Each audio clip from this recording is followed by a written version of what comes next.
We'll study about cell and its components, its everything, structure, organelles, everything. Right. So we know that smallest of everything is atom. But what about any living organism?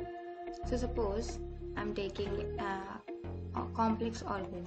Let's say this is a human. We know there are two types of organisms, simple and complex. In case of simple, it's porifera or simple microorganisms, bacteria, etc. But this plant and animal are sort of complex things. So suppose we are made up of different organ system, or you can say different organ. So there is one basic thing that is known as cell. This cell are the basic of everything. When we break down this organ into different smaller and smaller division, when we do so the basic of everything is cell.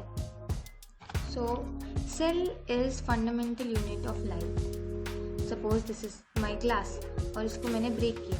So जो सबसे छोटा चीज़ मुझे मिलता था that was atom, right? So in case of any living organism, it is cell, fundamental unit of life. Without cell, no life is possible.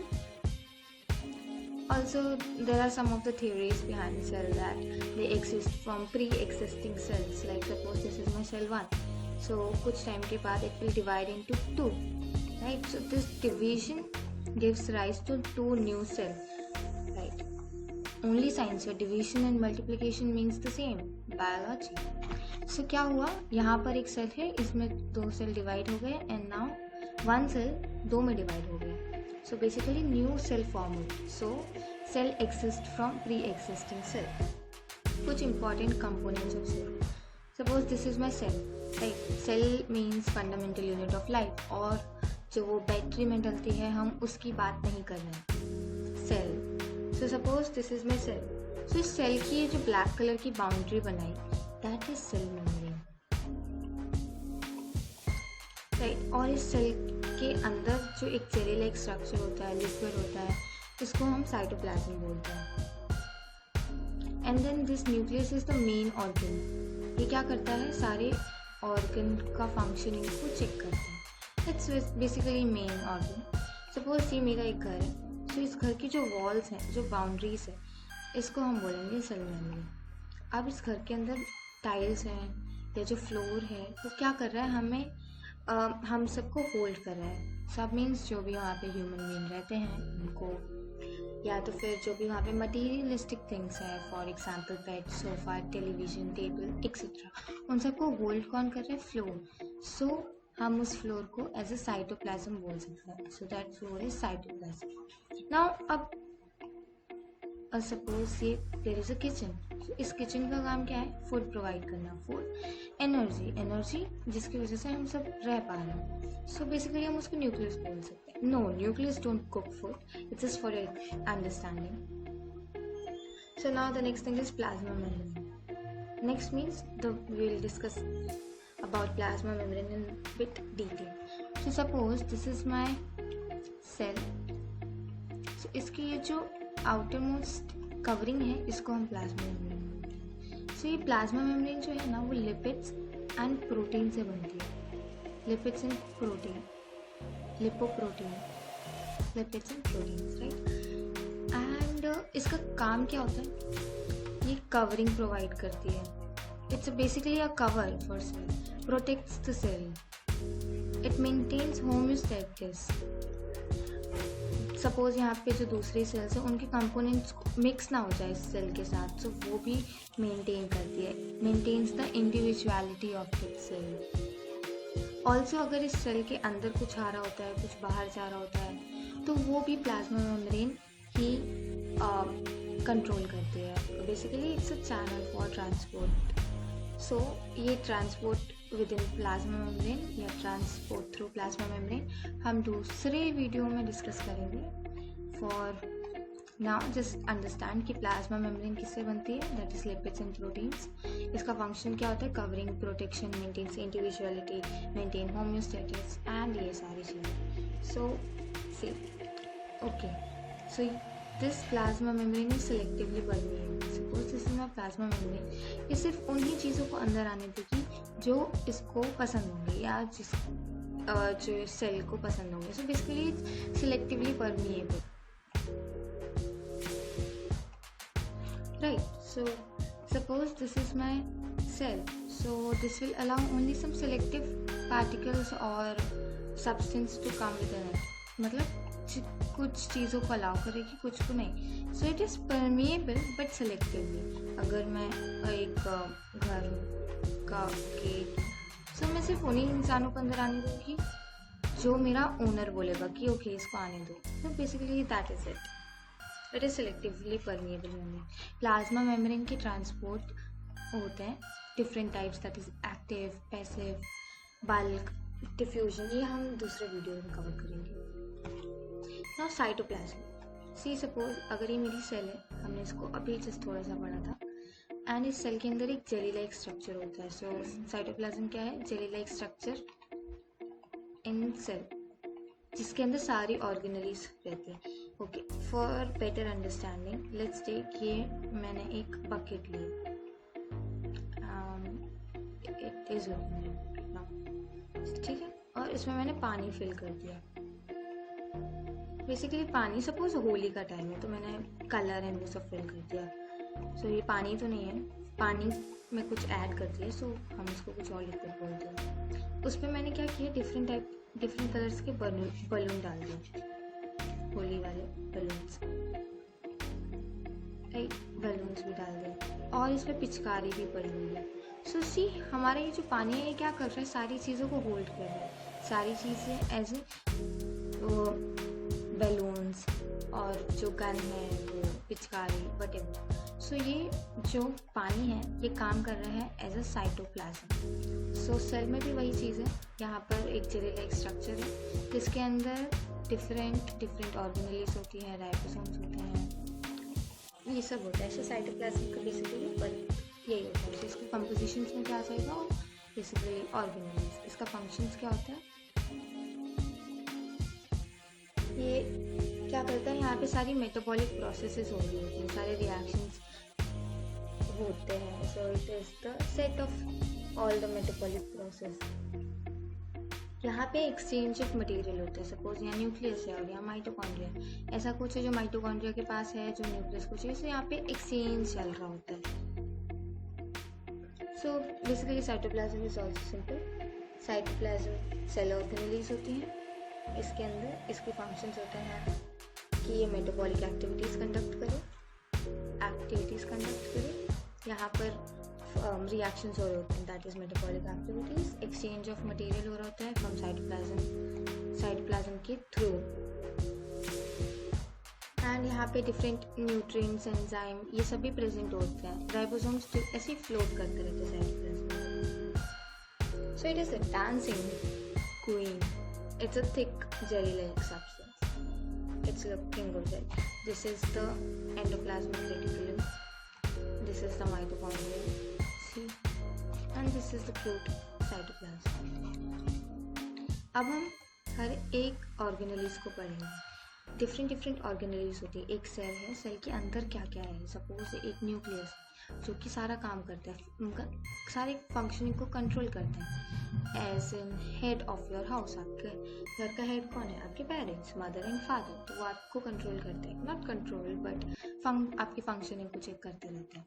So that is cell organelles, that is nucleus. Basically mitochondria energy provide करता है, that is kitchen. Right? I said nucleus don't provide food, neither do mitochondria. Suppose this is vacuole. Everything is looking similar because I'm making it through my pen. Okay, so endoplasmic reticulum. इसका काम क्या होता है, ये एक membrane tube like structure होता है जिसमें क्या होता है कि ये भी एक्चुअली प्रोटीन एंड लिपिड से बना होता है. Protein and lipid just like plasma membrane. ये सेल में होता है, मतलब सेल का most of the space cover करता है प्रोटीन एंड लिपिड्स. और ये मैक्सिमम टाइम यूकैरियोटिक सेल में होता है. तो बेसिकली हम एंडोप्लाज्मिक रेटिकुलम को दो टाइप के बोलते हैं. एक होता है SER एक होता है SER means smooth endoplasmic and RER is rough endoplasmic. Okay, suppose you want to go on a date. So किसके साथ जाओगे? That is smooth endoplasmic reticulum. Okay, nothing to think more. Right, जो हमने अभी देखा स्मूथ एंडोप्लाज्मिक रेटिकुलम की surface एकदम clean रहते हैं, कुछ होता नहीं है, और रफ एंडोप्लाज्मिक के जो सरफेसेस होते हैं वहाँ पर राइबोसोम्स अटैच होते हैं. So basically smooth endoplasmic reticulum जहाँ पर कुछ अटैच नहीं होता उनके सर्फेसेस में, बट रफ एंडोप्लाज्मिक रेटिकुलम में अटैचमेंट रहती है, and this are known as ribosomes. And ribosomes are site of protein synthesis. यहाँ पे प्रोटीन सिंथेसाइज होता है. Okay, so see poor guy, it is smooth endoplasmic reticulum and this is rough endoplasmic reticulum, and you can see that girls are choosing him over him because he is not having anything, but इसके पास ribosomes हैं. Ribosomes are site of protein synthesis, so ये protein को synthesize बहुत easily कर पाएगा, but still girls prefer smooth endoplasmic reticulum. Okay, no worries, let's move on. Like about moving on. One more thing, कि this SER is the site of lipids synthesized. That means lipid is synthesized over here, whereas in RER synthesis of protein as well as their transportation is done. Now so finally we are studying about nucleus. Right, so nucleus क्या different type of होता है, मतलब different type के होता है. Prokaryotic की बात करेंगे तो डिफरेंट, यूकैरियोटिक की बात करेंगे तो डिफरेंट. प्रोकैरियोटिक में कुछ ज़्यादा वेल डिफाइंड नहीं होता है, यूकैरियोटिक में वेल डिफाइंड होता है, फंक्शनिंग होता है, इसकी एक प्रॉपर न्यूक्लियर मेम्ब्रेन होती है and everything like that. So basically ये लार्जेस्ट ऑर्गन होता है, लार्जेस्ट ऑर्गेनली होती है सेल की. सो इसके अंदर क्या क्या होता है? बेसिकली इसके अंदर बहुत कुछ होता है, बट हम इतना डिटेल में नहीं जाएंगे बिकॉज हमारी रिक्वायरमेंट नहीं है. So suppose this is nucleus, this is my nucleus, ये जो बड़ा सा सर्कल है दिस इज न्यूक्लियस की, this is nuclear membrane. Nuclear membrane को हम 3 और टाइप में डिवाइड कर सकते हैं ना, कुछ इस तरह से दिखती है, but at this point this is outer membrane, this is inner membrane, और ये जो अंदर की स्पेस है उसको हम बोलते हैं पेरी न्यूक्लियर स्पेस. ठीक है, और ये जो थ्रेड लाइक स्ट्रक्चर है ना उसको हम क्रोमोसोम बोलते हैं. और ये जो सपोज हमारे पास एक सेल थी, तो सेल का साइटोप्लाज्म हमने देखा था क्या होता है, सेम न्यूक्लियस के अंदर भी कुछ ऐसा होता है जिसको हम न्यूक्लियोप्लाज्म बोलते हैं. Nucleoplasm, this is nucleolus, NUC nucleolus, right. So अब हम इसका फंक्शन देखने जाते हैं. इसका फंक्शन सबसे इम्पॉर्टेंट होता है, सबसे इम्पॉर्टेंट है, सिर्फ इसके अलावा काम नहीं चलेगा ऐसा नहीं, तो कैसा भी बोल सकता है. सो न्यूक्लियस क्या करता है, सारी मेटाबॉलिक एक्टिविटी को कंट्रोल करता है. और सपोज ये सेल है, सेल में साइटोप्लाज्म के अंदर कुछ कैटाबॉलिक एक्टिविटी चल रही है या एनाबॉलिक, तो ये जो एक्टिविटी है ये न्यूक्लियस कंट्रोल करेगा. सच डोमिनेटिंग ऑर्गेनली. उसके बाद ये सेल साइकिल रेगुलेट करते हैं. सेल साइकिल मतलब ये सेल है, इसको कब 2 पार्ट में डिवाइड होना, उसको हम सेल साइकिल बोलते हैं. एक ऑर्गेनिज्म को 2 पार्ट में नहीं, एक सेल को, हमारी बॉडी के अंदर जो सेल है उसका डिवीजन कब होगा, इसको हम बोलते हैं सेल साइकिल. तो वो सेल साइकिल को भी रेगुलेट करता है. कौन? Nucleus. Nucleus is important if you are in 9th और 10th स्टैंडर्ड, तो डायरेक्ट क्वेश्चन आते हैं न्यूक्लियस से. उसके बाद ये क्या करते हैं, राइबोसोम्स जो है ना, हमने अभी स्मूथ एंडोप्लाज्मिक, रफ एंडोप्लाज्मिक में देखा. So they are the site of formation of this ribosomes as well. And suppose this is my nucleus, तो यहाँ पे ये जो मेरी न्यूक्लियर मेम्ब्रेन है, यहाँ से ही स्मूथ एंडोप्लाज्मिक रेटिकुलम और रफ एंडोप्लाज्मिक रेटिकुलम जनरेट होते हैं. स्मूथ जिसमें कुछ राइबोसोम्स नहीं हो, और रफ जिसमें राइबोसोम्स हो. So clear. मेटाबॉलिक एक्टिविटीज करता है, सेल साइकिल को रेगुलेट करता है, formation of ribosomes, the most important is इसके पास सारी जेनेटिक इन्फॉर्मेशन होती है. मतलब जेनेटिक इन्फॉर्मेशन सपोज मैं कैसे समझाऊँ, एक पेरेंट्स है और एक मेल एक फीमेल है. सो उनके जो ऑफस्प्रिंग होगा उसमें किस टाइप के कैरेक्टरिस्टिक्स आएंगे, वो क्या होता है, इन दोनों के कॉम्बिनेशन होता है. तो ये कैरेक्टरिस्टिक्स जो है ना वो कहीं ना कहीं स्टोर्ड होते हैं.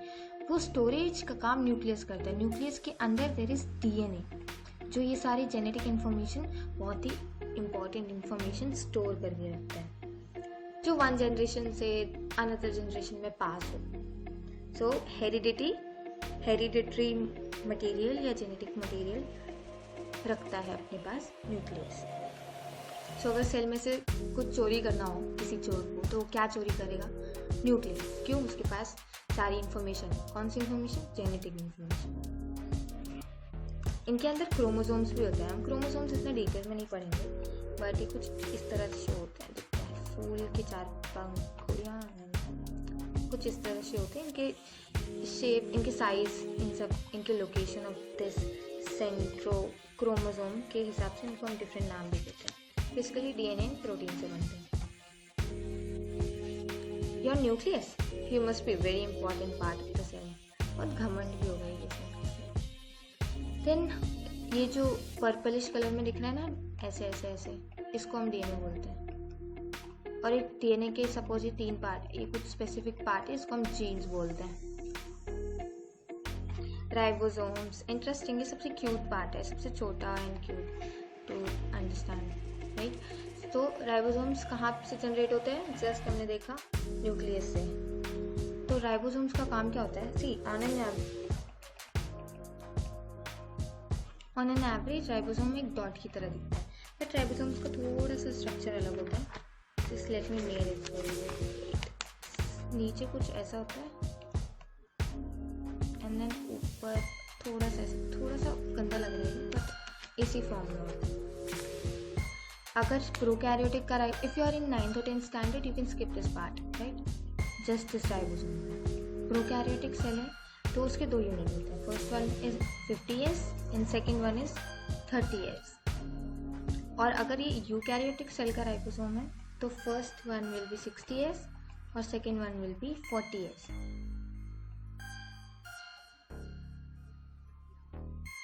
सो दिस 60-40 मिलाकर होता है 80S का राइबोसोम एंड 50-30 मिलाकर होता है 70S का राइबोसोम. डोंट प्लस देना, इसको प्लस मत कर देना, otherwise.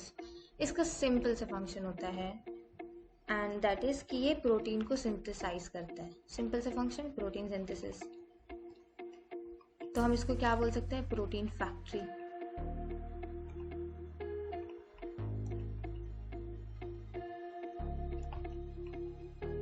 Protein factory. I'm having such nice writing. Next is Golgi apparatus. ये क्या है, हमने जस्ट अभी देखा कि ये एक न्यूक्लियस होता है. सो ये न्यूक्लियस से कुछ, उसकी न्यूक्लियर मेम्ब्रेन से कुछ जनरेट होने लगता है, जिसको हम बोलते हैं एंडोप्लाज्मिक रेटिकुलम. सो इस एंडोप्लाज्मिक रेटिकुलम में 2 टाइप होते हैं, रफ एंड स्मूथ. डिवीजन हो रहा है. सो rough and smooth endoplasmic reticulum में क्या होता है कि ये जो रफ एंडोप्लाज्मिक रेटिकुलम है, यहाँ से जब वो अपने राइबोसोम्स लूज कर देते हैं, एक टाइम आता है जब वो अपने राइबोसोम्स खो देता है, उस टाइम पर ये गोल्गी एपरेटस बन जाता है. So Golgi apparatus generates from rough endoplasmic reticulum. Basically इसका जो स्ट्रक्चर है वो सेम एज, कुछ स्पेशल नहीं होता है, एंडोप्लाज्मिक रेटिकुलम की तरह ही दिखता है, बट कंटिन्यूस नहीं होता है.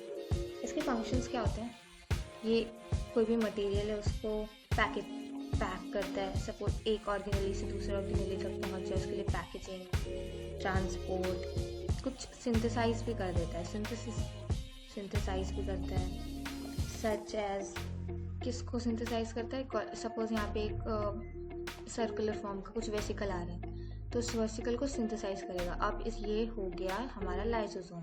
या जो सेल वॉल है ना, नेक्स्ट सेल के लिए, सपोज ये ऑलरेडी एक सेल है, अब हमें न्यू सेल चाहिए, तो उसकी जो सेल वॉल या सेल मेम्ब्रेन वो इस गोल्गी एपरेटस से आती है. तो synthesise of wall, plasma membrane, lysosome, ये सब यहाँ से होता है. यॉर्क पता है, जो हम एग खाते हैं उसके बीच में जो येलो पार्ट होता है वो भी गोल्गी एपरेटस से डायरेक्टली बनता है. So let's look. Golgi apparatus, all they do is modify, sort, package and transport protein. That's all. So that means कि if the Golgi apparatus stop functioning, the cell will die because packaging, functioning, transport, synthesis, everything is going to stop. But it is so underrated organelles because all we care is about mitochondria. People will remember mitochondria. Mitochondria is the powerhouse of the cell, but eventually they will forget about this Golgi apparatus, the post office of the cell. So stop this discrimination, guys. Golgi apparatus is also as important as mitochondria and nucleus. We want justice for it. Okay, stop it. Lysosome. Okay, so this lysosome, इसका काम क्या होता है? ये intercellular digestion का काम करता है. ये सेल है, सेल के अंदर अगर कुछ हुआ तो वो हम जब पढ़ते हैं ह्यूमन में डाइजेशन, तो डाइजेशन कहाँ होता है? स्टमक एंड इंटेस्टाइन में. सिमिलरली जो सेल का डाइजेशन होता है ना, वो लाइसोसोम में होता है. So you are big enough to understand this meaning, और if not then start studying. So see, ये ऐसा शो होता है कुछ लाइसोसोम, और ये ना गोल्गी एपरेटस ने इसको बनाकर इसे भेज दिया.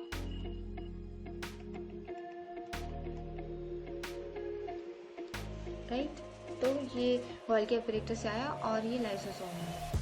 फिर ये बड़ा हो जाता है, प्राइमरी से सेकेंडरी हो जाता है. सो इनका फंक्शन क्या होता है? ये सारी चीज़ों को डाइजेस्ट करते हैं सेल के अंदर. कभी कभी यूजफुल मटेरियल को भी डाइजेस्ट कर लेते हैं, जिसको हम बोलते हैं intracellular digestion. Intracellular digestion, right. उसके बाद क्या करते हैं? ये हार्मफुल मटेरियल जो भी होता है ना सेल के पास, उसको डाइजेस्ट कर लेते हैं. सपोज सेल के अंदर कुछ ऐसी चीज़ आ गई जो उसके लिए हार्मफुल है, तो दे डाइजेस्ट इट. ये नेचुरल डिफेंस प्रोवाइड करते हैं. क्यों, कैसे? ये डाइजेस्ट कर लेंगे, so there will be natural defences. Unwanted, harmful material and unwanted material, उसको डाइजेशन करते हैं. इसका digestion of unwanted material is. So basically हम इसको क्या बोल सकते हैं? Cellular house keeper. This is cellular house keeper. इनका एक और फंक्शन होता है, but that's not important. Okay, let's study that. Suppose कि ये एक सेल है, आपको बहुत भूख लग रही है और आपको खाना नहीं मिला. सडनली आप 1 घंटे बाद देखोगे तो ओह, मेरी भूख तो मर गई, means I am not hungry any more. So what happen कि ये जो लाइसोसोम है ना, ये एनर्जी प्रोवाइड कर देता है जब हमारे पास एनर्जी नहीं होती है या हमें भूख लग रही होती है. तो उस टाइम पे क्या करता है? जो ऑलरेडी स्टोर्ड फूड होता है उसको स्टार्वेशन के टाइम पे यूज़ करता है, और उसको हम बोलते हैं autophagy. Interesting term, autophagy. Mitochondria, here comes our mitochondria. Mitochondria is the powerhouse of the cell. Powerhouse? कैसे? Because it provides power. Power. Cell को पावर की क्या ज़रूरत है? See, तो ये जो माइटोकॉन्ड्रिया कुछ ऐसा शो होता है. ऐसे आप बना सकते हो structure, but in general it's fine, it's absolutely fine. ऐसा भी बनेगा. तो ये माइटोकॉन्ड्रिया. सो अब आप यहाँ देख सकते हो कि माइटोकॉन्ड्रिया की खुद की लेयर होती है, मतलब मेम्ब्रेन होती है, और इसके पास खुद का डीएनए, आरएनए सब कुछ होता है. इम्पॉर्टेंट है. ये एनर्जी प्रोवाइड करता है. कैसे? हमने डाइजेशन के टाइम पे देखा था एनर्जी कैसे प्रोवाइड होती है? फूड से. फूड क्या करता है? ब्लड जो फूड है, डाइजेस्टेड फूड है, उसको एब्सॉर्ब करता है, उसके बाद एसिमिलेट करता है. तो each and every single cell में क्या होता है? माइटोकॉन्ड्रिया रेस्पिरेशन का साइड होता है, वो रेस्पिरेशन करवाता है, और फूड जो है वो ऑक्सीडाइज भी यहाँ पर ही होता है. तो इस प्रोसेस में ये जो माइटोकॉन्ड्रिया है वो हाई एनर्जी रिलीज करता है, जिसको हम बोलते हैं ATP, adenosine triphosphate. Adenosine, SINE, triphosphate. इसलिए हम बोलते हैं mitochondria is the power house of the cell. हम इसको स्टोरेज बैटरी भी बोलते हैं, बिकॉज ही इज एटीपी को स्टोर करके रखता है, फेक नहीं देता. Storage battery. Here comes the powerhouse of the cell. If you are having mitochondria, you are carrying ATP. Now, according to me, सबसे swag वाला organelle is plastid. See, PLA plant. So ये सिर्फ plant में ही होता है. PLA. You can remember it. ये animals में नहीं होता है. यहाँ पर everyone is sitting in lockdown, but ये chloroplast जो है, ये plastid. बेसिकली ये टैन ले रहे हैं, सनलाइट की मजे ले रहे हैं. सो प्लास्टिक प्लांट्स में क्यों होते हैं? No, why not in human? क्योंकि हम हेट्रोट्रॉफिक हैं और प्लांट्स जो हैं वो ऑटोट्रॉफिक हैं, मतलब उनको अपना खाना खुद बनाना पड़ता है. सो ये प्लास्टिक ना इन जनरल 2 टाइप के होते हैं. One is leucoplast, one is chromoplast. Chromo का मीन्स होता है कलर. ल्यूकोप्लास्ट जो होते हैं ये कलरलेस होते हैं, और ये जो क्रोमोप्लास्ट है दैट इज कलर्ड. राइट. तो ये जो ल्यूकोप्लास्ट होता है ना, ये स्टोरेज का काम करते हैं. इनमें और डिफरेंट टाइप होते हैं, अमाइलोप्लास्ट, एल्यूरोप्लास्ट, एलेकोप्लास्ट. स्टोर करते हैं स्टार्च, प्रोटीन और ऑयल. तो ये जो क्रोमोप्लास्ट है इसको हम एक बार ध्यान से देखते हैं. ये जो क्रोमोप्लास्ट है इसके अंदर होता है क्लोरोप्लास्ट. राइट. सो क्या होता है इसके अंदर? क्लोरोप्लास्ट. इन क्लोरोप्लास्ट के अंदर क्लोरोफिल होता है. इनको हम ग्रीन प्लास्टिड भी बोलते हैं. सो सपोज ये क्लोरोप्लास्ट है, इनके अंदर क्लोरोफिल है. सो ये क्या काम करता है? ये हीट एनर्जी को या सनलाइट को ट्रैप करते हैं. सो वो फोटोसिंथेसिस में हेल्प होती है. बेसिकली ये जो क्लोरोप्लास्ट है इनका काम है सनलाइट को ट्रैप करना, ताकि वो सनलाइट हम फोटोसिंथेसिस पे यूज़ कर सकें. इन प्लास्टिड को हम बोलते हैं किचन ऑफ द सेल. सो जो हमने स्टार्टिंग में किचन पढ़ी थी वो एक्चुअली प्लास्टिड है. ओके, कोई और सेल नहीं, kitchen of the cell. Vacuoles, they are my favorite, personal favorite, because vacuoles are just like siblings, dustbin of the house. Just joking, बोल मत देना. Okay, so this is vacuum. इसको हम dustbin of the cell भी बोलते हैं. Basically क्या होता है कि सेल का जो भी वेस्ट प्रोडक्ट है या कुछ भी बोल सकते हैं जो सेल को नहीं चाहिए, तो वो वैक्यूम्स ही रखते हैं. So it is like a dustbin of the cell. They are cute, right. Okay, अभी तक हमने जितने भी ऑर्गेनेल्स पढ़े उसको हम एक बार रिवाइज करते हैं. शॉर्ट रिविजन, पूरा लॉन्ग. सी क्लोरोप्लास्ट के पास क्लोरोफिल होती है जो कि लाइट एनर्जी को ट्रैप करती है for photosynthesis. Mitochondria, power house of the cell यार, provide power that is in the form of ATP, also known as storage, batteries, nucleus. ये सबको कंट्रोल करता है. डोमिनेटिंग ऑर्गेनेल्स डोमिनेट करता है, लार्जेस्ट डोमिनेटिंग. और उसके पास हेरिडिटी मटेरियल होता है. सेल की मेटाबॉलिक एक्टिविटी चेक करता है. while की apparatus, very busy person. Protein synthesis, protein not everything, सब चीज़ सिंथेसाइज करता है. ट्रांसपोर्ट्स एंड पैकेजिंग, ये सब ये काम करता है. सेल मेम्ब्रेन हम किसी दिन डिटेल में पढ़ेंगे बहुत ज़्यादा, बट अभी के लिए cell membrane it's like covering of a cell, जो कि अंदर कौन आ रहा है बाहर कौन जा रहा है उसका ध्यान रखती है. सेल वॉल ये हमने पढ़ा नहीं है. बेसिकली सपोज ये मेरी एक सेल है, ह्यूमन सेल, तो यहाँ पे सिर्फ प्लाज्मा मेम्ब्रेन या सेल मेम्ब्रेन होती है. बट अगर मेरे पास एनिमल सेल है तो ये सेल मेम्ब्रेन है, और सेल मेम्ब्रेन के बाहर एक और कवरिंग होती है जिसको हम सेल वॉल बोलते हैं. तो ये एक्स्ट्रा कवरिंग जो है इसको सेल वॉल बोलते हैं. बेसिकली ये पूरी परमिएबल होती है, that is completely permeable, freely permeable. But ये जो प्लाज्मा मेम्ब्रेन है दैट इज सिलेक्टिवली परमिएबल. ये फ्लैगेला पढ़ने की जरूरत नहीं है.